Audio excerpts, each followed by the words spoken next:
வணக்கம் நண்பா. Welcome to infinite Tamizha YouTube channel. இன்றைக்கி நம்ம பார்க்க போகிறது கோயம்புத்தூரில் நடந்த ஒரு இஷ்யூவை பற்றி தான் நம்ம பார்க்க போகிறோம்.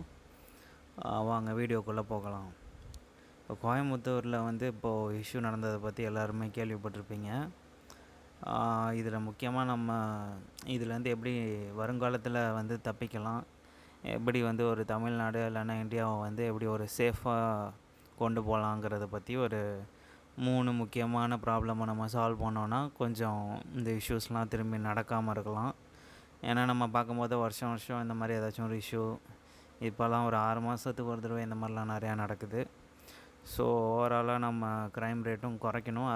அட் த சேம் டைம் வாழ்கிறவங்களோட குவாலிட்டியும் இன்க்ரீஸ் பண்ணணும். அப்போ தான் ஒரு வளர்ந்த நாடு அப்படிங்கிற ஒரு இடத்த நம்ம அடையணுன்னா இந்த விஷயம்லாம் நம்ம பண்ணி ஆகணும். ஸோ எனக்கு தெரிஞ்சு இந்த ஒரு 3 விஷயத்தை நம்ம கொஞ்சம் சரி பண்ணோன்னா வரக்கூடிய காலகட்டத்தில் ஒரு துபாய் மாதிரி, இப்போ துபாயிலலாம் இதை அச்சீவ் பண்ணிட்டு தான் சொல்கிறாங்க. ஸோ அதை நம்ம கிட்ட கொண்டு போகலாம். ஸோ ஃபஸ்ட்டு இந்த 3 விஷயத்துக்குள்ளே போகிறதுக்கு முன்னாடி நம்ம தவிர்க்க வேண்டிய விஷயம் இப்போது நம்ம இன்னும் அந்தளவுக்கு வளர்ந்த நாடு அளவுக்கு சேஃபான நாடு, வளர்ந்த நாடாக இருந்தாலும் சேஃபான நாடுங்கிறது இருக்குல்ல. இப்போ யுனைடெட் ஸ்டேட்ஸ்லாம் வளர்ந்த நாடு அப்படிங்கிறாங்க. அதான் எல்லா மனுஷங்களுக்கும் சேஃபான நாடா அப்படிங்கிறது ஒரு கேள்விக்குறி தான். ஸோ அந்த மாதிரி சேஃபாக இருக்கணுன்னா நம்ம குறிப்பிட்ட இடத்துக்கு போகாமல் இருக்கிறது. அதே மாதிரி இப்போது ஒரு டைம் ரொம்ப ரிமோட் ஏரியாவுக்கு யாராலையும் இப்போ ஒரு ஆஃபீஸில் இருக்கீங்கன்னா ஒரு ஆஃபீஸ் கண்ட்ரோலில் இல்லாமல் வெளியில் போகிறது, யாரோட கண்ட்ரோலும் இல்லைனா யாருமே எதுவுமே பண்ண முடியாதுங்கிற சுச்சுவேஷனில் இருக்கும்போது ஹெல்ப்புங்கிறது நமக்கு பெற முடியாது அப்படின்னா அந்த இடத்துல இந்த மாதிரி சம்பவங்கள் நடந்துச்சுன்னா நம்ம எப்படி சொல்கிறது, அதுக்கு விக்டிமாக தான் நம்ம போகிற மாதிரி இருக்கும். ஸோ அதில் நம்ம தப்பிக்கணுன்னா அந்த மாதிரி இடத்துக்கு போகாமல் இருக்கணும். ஸோ அந்த இடத்த எப்படி நம்ம சேஃபாக ஆக்குறது அப்படின்னு நம்ம பார்க்கும்போது தான் இந்த 3 விஷயம் எனக்கு தோணுச்சு. ஒன்று ஆல்கஹால், இன்னொன்று கிரிமினல்ஸ் அந்த இடத்துல இருந்திருக்காங்க. அப்புறம் இது எல்லாத்துக்கும் காரணமான பாலிட்டிக்ஸ். ஏன்னா நம்ம பாலிட்டிக்ஸ் இல்லை அப்படிங்கிறத சொல்ல முடியாது. எந்த ஒரு விஷயம் நடந்தாலுமே அங்கே ஒரு பொலிட்டிக்கல் கேமுங்கிறது இருக்குது. இல்லைன்னா அந்த பொலிட்டிக்கல் கேமோட ஒரு எப்படி சொல்கிறது, தவறு இல்லைன்னா அவங்களோட ஒரு விஷயம் ஆரம்பித்து அதை அப்படி விட்டதுனால அது இந்த அளவுக்கு வந்துருச்சா அப்படிங்கிறத நம்ம பார்க்கணும். ஸோ ஃபஸ்ட்டு விஷயம் ஆல்கஹால். இது இப்போது எல்லோரும் ஈஸியாக இதை பேன் பண்ணிடலாம் அப்படி இப்படிங்கிறாங்க. பட் இதுக்கு பின்னாடி இருக்கிற பாலிட்டிக்ஸும் இருக்குல்ல. இன்டர்நேஷ்னல் லெவலில் பார்க்கும்போது நம்மளோட பணத்தை எல்லாம் கண்ட்ரோல் பண்ணுறவங்க கூட இதை கண்ட்ரோல் பண்ணிகிட்ருக்காங்க. ஸோ இதை ப்ரொடியூஸுமே பண்ணிக்கிட்டுருக்காங்க. அந்த ராத்சைல்ட் ஃபேமிலி இவங்கெல்லாம் நீங்கள் பார்க்கும்போது இவங்கெல்லாம் இந்த மாதிரி ப்ரொடக்ஷன்லலாம் இருக்காங்க. ஸோ அவ்வளோ சீக்கிரத்தில் இதை பேன் பண்ணவும் விடமாட்டாங்க. பேன் பண்ணோன்னா நீங்கள் அந்தளவுக்கு ஒரு எப்படி சொல்கிறது, வளர்ந்த நாடு இல்லை அப்படின்னு மற்ற நாட்டிலேருந்து சொல்ல வைப்பாங்க. இங்கே இருக்கிறவங்களுமே பொலிட்டிக்கல் பார்ட்டிஸு அவங்க எல்லாமே இதை ஆதரிக்கிறாங்க, தயாரிக்கவும் செய்கிறாங்க. ஸோ இதை நம்ம கரெக்டு தப்பு, நான் விற்கக்கூடாது அப்படிங்கிறதுக்கு நமக்கு போகக்கூடிய அளவுக்கு நம்மளால் போக முடியாது. ஏன்னா அதுக்கு முன்னாடி அவங்க அதை நிப்பாட்டிடுவாங்க. ஸோ இதை நம்ம எப்படி சால்வ் பண்ணலாம், ரெகுலேட் வேணால் பண்ணலாம், லிமிட் பண்ணலாமே தவிர ஃபுல்லாக நிப்பாட்டுறதுங்கிறது அதுவுமே பாலிட்டிக்ஸை பொறுத்து தான் இருக்குது. இவங்களை எதிர்த்து எந்த ஒரு பொலிட்டிஷியன் ஒரு ஸ்ட்ராங்கான நிலைப்பாடை கொண்டு வராங்களோ அவங்க வேணால் இதை கொண்டு வரலாம். எல்லோரும் ஒரு அஜெண்டா மாதிரி இது சொல்கிறாங்களே தவிர இதை நிப்பாட்டணுன்னா நிப்பாட்ட முடியும். ஆனால் அதை நிப்பாட்டணுங்கிற சொல்கிறவங்க அதை தயாரிக்காமல் இருக்கணும். ஸோ அதை நம்ம பார்க்கணும். ஸோ இதுக்கு என்னன்னா அந்த க்ரைமை நடக்கிறதுக்கு மேஜரான முக்கியமான காரணமும் இது தான். ஏன்னா இப்போ ஒரு மனுஷன் யாராச்சும் இருக்காங்க அப்படின்னா அவங்களுக்கு இந்த க்ரைம் பண்ணுறதுக்கான இன்டென்ட்டை இது கேட்டலிஸ்ட் மாதிரி, அதாவது எப்படி சொல்கிறது, ஒரு நெருப்பு எரியுதுன்னா அங்கே பெட்ரோல் ஊற்றுனா இன்னும் பயங்கரமாக எரியும்ல, அதுதான் கேட்டலிஸ்ட்னு சொல்லுவாங்க. அந்த ஒரு ப்ராசஸை ஸ்பீடப் பண்ணுறது. ஸோ ஒரு ரூல்ஸை மீறுறதுக்கு இந்த ஆல்கஹாலுங்கிறது ரொம்ப உதவியாக இருக்குது மனுஷங்களுக்கு. ஸோ அந்த ஒரு மனிதன் கான்சியஸ் இல்லாமல் இந்த ஒரு ரூல்ஸை மீறுறது இல்லைன்னா ஒரு சமூக துரோகம் பண்ணுறது அதெல்லாம் பண்ணிக்கிட்டு இருக்காங்க. ஸோ இதை அவங்க அந்த ஆல்கஹால் கன்சியூம் பண்ணிட்டாங்கன்னா அவங்களுக்கு சொல்லி புரிய வைக்க முடியாது. ஸோ இதை கன்சியூம் பண்ணுற இடமும் அந்த நபரும் மானிட்டர் பண்ணப்படணும். அதனால் இப்போ ஆல்கஹால் விற்கிறாங்க, அப்படி விற்கிறது தான் ஃபஸ்ட்டு உற்பத்தி செய்கிறாங்க, அதை தான் விற்கிறாங்க. ஸோ அங்கே தான் வந்து பிரச்சனை ஆரம்பிக்குது. ஸோ உற்பத்தி செய்கிறது வந்து நம்மளால் கண்ட்ரோல் பண்ண முடியாது. ஏன்னா பொலிட்டிக்கல் கேம் இருக்குது, பின்னாடி நிறைய பேர் இருக்காங்க. விற்கிற இடத்த வந்து ரெகுலேட் பண்ணலாம். இப்போ ஒரு சிட்டி இருக்குது, சென்னை மாதிரி சிட்டி இருக்குன்னா இந்த ஏரியாவில் மட்டும்தான் இது விற்பாங்க. ஸோ அவங்க அந்த இடத்துக்கு வந்து காமன் பீப்புள் போகக்கூடாது. பிரச்சனை ஏதாச்சும் நடந்துச்சுன்னா பொறுப்புங்கிறது ரொம்ப கஷ்டம்தான். இல்லைன்னா அந்த இடத்துல வந்து இந்த இடத்துல தான் விற்பாங்கங்கும் போது போலீஸ் பாதுகாப்பு வந்து அங்கே அதிகமாக கொடுக்கப்படணும். அந்த மாதிரி பண்ணலாம். ஒரு குறிப்பிட்ட ஏரியாவை செலக்ட் பண்ணி இங்கே மட்டும்தான் விற்கணும். இங்கேருந்து நீங்கள் வாங்கிட்டு வீட்டுக்கு போகணுன்னா வீட்டில் போய் கன்சியூம் பண்ணலாம். போகிற வழியில் கன்சியூம் பண்ணால் அதே மாதிரி கார் அதை கன்சியூம் பண்ணிவிட்டு ஓட்டினா ஆக்சிடெண்ட் நடக்குது, விபத்து நடக்குது. ஏற்கனவே இங்கே ரோடெல்லாம் கொஞ்சம் மோசமாக தான் இருக்குது. ஸோ ரோட்டில் இருக்கிற விபத்தையும் நம்ம தடுக்க முடியாது. இந்த மாதிரி ஏதாச்சும் கன்சியூம் பண்ணிவிட்டு அவங்க ரோட்டில் போனாங்கன்னா அப்புறம் அதுவுமே நமக்கு பிரச்சனை தான். ஸோ இதுக்குன்னு ஒரு தனிப்பட்ட இடத்த வந்து ஒதுக்கி அங்கே கன்சியூம் பண்ணுறாங்கன்னா அங்கேயே அவங்க நைட்டு தங்கிடணும். அந்த மாதிரி ஏதாச்சும் ரூல்ஸ் மாதிரி கொண்டு வரணும். கன்சியூம் பண்ணுறதுக்கு ஒரு ரூ. 150 200 வாங்குறாங்க அப்படின்னா அங்கே தங்குறதுக்கும் ஒரு ரூ. 100 200 500 அப்படிங்கிற மாதிரி வாங்கிட்டு அவங்க வந்து அவங்களோட கான்சியஸ், அதாவது ஒரு நிலையான நிலைக்கு வந்ததுக்கப்புறம் தான் அவங்க வெளியில் போகணும். அந்த மாதிரி கொண்டு வரணும். இல்லைனா வீட்டுக்கு போய் நீங்கள் உங்கள் வீட்டில் பர்மிஷன் கொடுக்குறாங்க, இல்லைனா நீங்கள் ப்ரைவேட்டாக இடம் வச்சுருக்கீங்க, உங்களோட இடமா இருக்குது, நீங்கள் கன்சியூம் பண்ணிவிட்டு தூங்கிடுவீங்க, அந்த மாதிரி நீங்கள் ஏதாச்சும் ரூல்ஸ் கொண்டு வந்தீங்கன்னா பெட்டராக இருக்கும். இந்த மாதிரி க்ரைம்ஸ் வந்து கம்மி பண்ணலாம். ரெண்டாவது முக்கியமான விஷயம், நார்மலாக ஒரு ஆஃபீஸ்க்கு போகிறவன் குடிச்சிட்டு இந்த மாதிரி பண்ண மாட்டான். ஸோ அது வந்து எப்படி சொல்கிறது, அதையும் தாண்டி பண்ணுறாங்கும் போது அது வந்து எக்ஸப்ஷன் தான். க்ரைமில் இன்வால்வ் ஆகியிருக்கிறவங்க தான் இந்த மாதிரி இஷ்யூஸ்லாம் வந்து பண்ணியிருக்காங்க. ஒன்று ஹிஸ்ட்ரி ஆஃப் க்ரைம் இருக்கும்.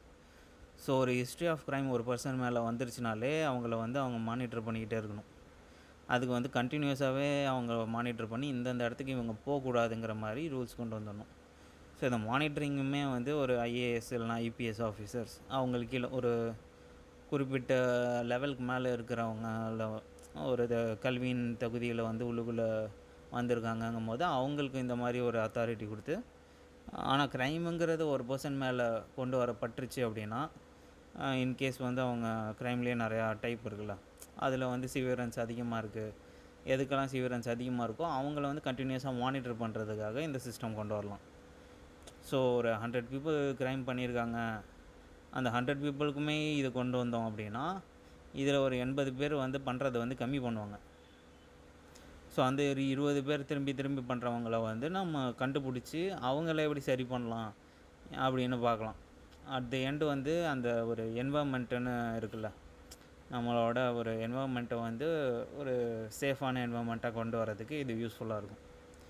ஸோ கண்டினியூஸ் மானிட்டரிங் மாதிரி இப்போது இதுவே வந்து ஒரு இந்த பிரச்சனை நடந்தது வந்து அவங்க ஒரு 24 மணி நேரம் இல்லைன்னா 30 மணி நேரத்தில் கண்டுபிடிச்சதை ஒரு 1 மணி நேரத்துலேயே அவங்களால கண்டுபிடிக்க முடியும்.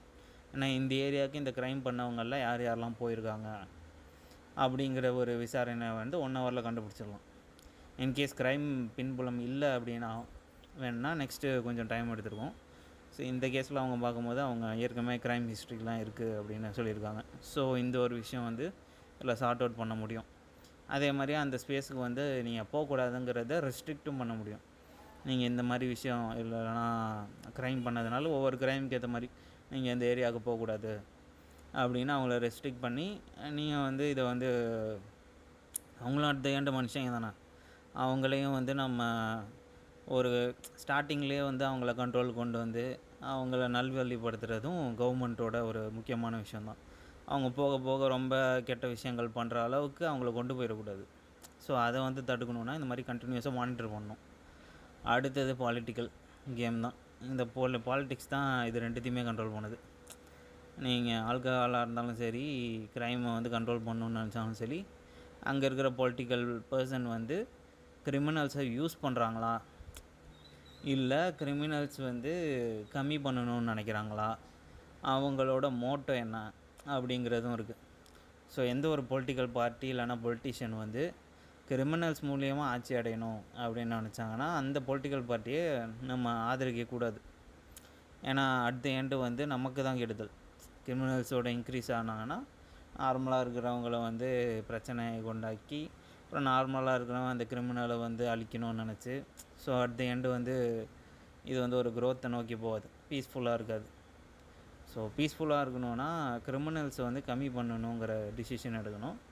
இந்த மாதிரி வந்து இதெல்லாம் வந்து கம்மி பண்ண பார்க்கணும். இப்போ ஒரு லெவலில் இருக்கிறவங்க வந்து இங்கே இருக்கிற பொலிட்டிஷியன் இவ்வளோ தான் பண்ண முடியும்னா, உலக லெவலில் இருக்கிறவங்க பொலிட்டிஷியனும் இருக்காங்க. ஸோ அந்த அஜெண்டாவை வந்து நம்மளால் ஃபுல்லாக நிப்பாட்டணுன்னா இவங்களுக்கு அந்த அளவுக்கு பவர் வேணும். இங்கே இருக்கிற மக்களுக்கும் அவ்வளோ பவர் வேணும். ஸோ அந்த மாதிரிலாம் இருக்குது. ஸ்டார்டிங் லெவலில் வந்து இதெல்லாம் வந்து நம்மளால் ஓரளவுக்கு கொண்டு வந்து பண்ண முடியும். எல்லாருக்குமே தெரியும், இங்கே இருக்கிற எம்எல்ஏவாக இருக்கட்டும், எம்பியாக இருக்கட்டும், கிரிமினல்ஸ் வச்சு தான் அவங்க முன்னேறி வராங்களா, இல்லை உண்மையிலேயே அவங்களுக்கு கீழே வந்து ஒரு படிப்பறிவு இல்லைன்னா ஒரு நல்ல விஷயம் அவங்கள்ட்ட இருக்கா அப்படிங்கிறத நம்ம பார்க்கணும். ஸோ பாலிட்டிக்ஸ் தான் மேஜராக இதில் ரெண்டுத்தையுமே கண்ட்ரோல் பண்ணுது. இப்போ ஒரு விஷயம் தப்பாக நடக்குதுன்னா அந்த பொலிட்டிக்கல் பார்ட்டி வந்து அதை சரி பண்ணுறதும் திரும்பி நடக்காமல் பார்த்துக்கிறதும் அவங்களோட பொறுப்பு. ஏன்னா அந்த வேலையை தான் மக்கள் வந்து கொடுத்துருக்காங்க அவங்களுக்கு. அதனால தான் அவங்களுக்கு கீழே வந்து போலீஸாக இருக்கட்டும், ஃபோர்ஸஸ் எல்லாமே கொடுக்கப்பட்டிருக்கு. ஸோ இதெல்லாம் நீங்கள் பாருங்கள். ஒவ்வொரு தடவை சூஸ் பண்ணுறப்ப பெட்டராக சூஸ் பண்ணுங்கள். ஸோ இப்பொழுதைக்கு வந்து துபாயெல்லாம் வந்து பெட்டராக பண்ணுறதுக்கு காரணம் வந்து அவங்களோட பொலிட்டிக்கல் அஜெண்டா. அவங்களோட நாட்டை வந்து சேஃபாக வச்சுக்கணும்னு நினைக்கிறாங்க. அப்போ தான் வந்து அங்கே வந்து நிறையா டூரிஸ்ட் வருவாங்க. ஒரு பிஸ்னஸ் பண்ணுறவங்க எல்லோரும் வராங்க. வந்து ஒரு ஆணாக இருக்கட்டும் பெண்ணாக இருக்கட்டும் நைட்டு வந்து தனியாக போக முடியும். பிரச்சனை இல்லாமல் ஒரு நகையை மாட்டிக்கிட்டு வெளியில் போக முடியும். யாரும் திருட மாட்டாங்க. அப்படின்னா இது எல்லாத்துக்கும் காரணம் கண்டினியூஸ் மானிட்டரிங் இருக்குது. அதே நேரத்தில் அங்கே ரூல்ஸை மீறி ஒரு காரை ஓவர்டேக் பண்ணி ஒரு பைக்கு போகிறதோ அந்த மாதிரி விஷயத்தில் கூட அவங்க கண்ட்ரோல் வச்சுருக்காங்க. ஸோ இது பண்ண முடியாது அப்படின்னு நம்மளால் சொல்ல முடியாது. பண்ணியிருக்காங்க. அதை நம்ம ஏன் பண்ணல அப்படின்னு தான் நம்ம கேட்கணும். ஏன்னா அட் தி எண்டு வந்து ஒரு 60 வயசு 70 இல்லைனா 100 வயசு வரலையும் நீங்கள் இருக்கீங்க அப்படின்னா ஓரளவுக்கு பீஸ்ஃபுல்லாக நீங்கள் ஒரு விஷயத்தை நோக்கி போகிறப்ப இந்த மாதிரி பிரச்சனைலாம் வரக்கூடாது. அதுதான் ஒரு கலெக்டிவாக ஒரு சொசைட்டியும் மேல் நோக்கி கொண்டு போகும். ஸோ இதெல்லாம் தான் சொல்லணும்னு நினச்சேன். இதுக்கு பின்னாடி பெரிய பாலிட்டிக்ஸ்லாம் இருக்குது. பட் மக்களுக்கு வந்து இதை சொன்னால் கொஞ்சம் நல்லாயிருக்கும், நம்மளோட கருத்தையும் நம்ம தெரிவிப்போம் அப்படின்னு தான் நம்ம சொல்கிறோம். ஓகே, இந்த காணொலி உங்களுக்கு பிடிச்சிருந்துச்சுன்னா கண்டிப்பாக லைக் பண்ணுங்கள், தேவைப்படுறவங்களுக்கு ஷேர் பண்ணுங்கள். ஸோ இதை வருஷம் எந்தளவுக்கு கம்மி பண்ணுறாங்க அப்படிங்கிறதும் நம்ம நோட் பண்ணணும். பார்ப்போம். இதுக்கு பின்னாடி பாலிட்டிக்கல் கேமும் இருக்குது. அட் தி எண்டு நம்மளும் வந்து இதை வந்து எப்படி ஹேண்டில் பண்ணுறோம் கலெக்டிவாக ஒரு சொசைட்டியாக அப்படிங்கிறதும் இருக்குது. ஓகே, பார்ப்போம். நன்றி, வணக்கம்.